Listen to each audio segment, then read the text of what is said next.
এখন বাজে সন্ধ্যে 7:30। তো আমার রাতের খাবার তৈরি করতে হবে, দেরি করে লাভ কি, ঝটাপট করে ফেলি। প্রথমেই দুধ জাল দিলাম ঠাকুমার জন্য।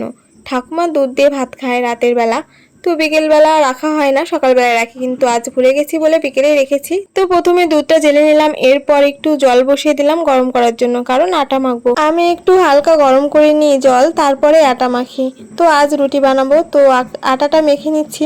আটা মাখা কমপ্লিট হয়ে গেলে এখনো আমার রুটির সঙ্গে কি খাবো, তরকারি তো তৈরি করতে হবে তাই না। তার জন্য আজকে আলুর তরকারি রান্না করব সিম্পল। তো সেই আলুগুলো কেটে নেব। তো দেখো আমার আটা মাখা হয়ে গেছে, কমপ্লিট হয়ে গেছে। আর এদিকে আটা মাখা কমপ্লিট হয়ে গেলে এখন আমার আলু কাটা শুরু হয়ে গেছে। তো আলুগুলো কেটে নিচ্ছে একদম ছোট ছোট করে, একদম কোনো মশলা ছাড়া। তেলের উপর কালো জিরে সম্ভারা দিয়ে আলুগুলো দিয়ে ভালো করে নেড়ে চেড়ে নেব। তারপরে জল দিয়ে দেবো আর লঙ্কা চিড়ে দেবো। এটাই হবে আজকে আমার আলুর তরকারি রান্না। এভাবে কে কে আলুর তরকারি দিয়ে রুটি খেয়েছো অবশ্যই কমেন্টে জানিও, আমার বেশ ভালোই লাগে খেতে।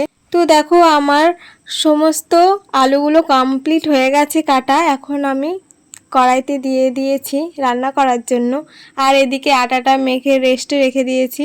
এই তো এখন জল দিয়ে দিয়েছি, জলটা একটু শুকিয়ে গেলে আমার তরকারিটা হয়ে যাবে। তো একদিকে তরকারিটা ফুটছিল আর অন্যদিকে আমি বসে গেছি রুটি বানাতে। তরকারি হতে হতে তো কয়েকটা রুটি হয়ে যাবে তাই না। তো বসে গেছি। আর আমার রুটি বেলাটা কেমন হয়েছে অবশ্যই কমেন্টে জানিও।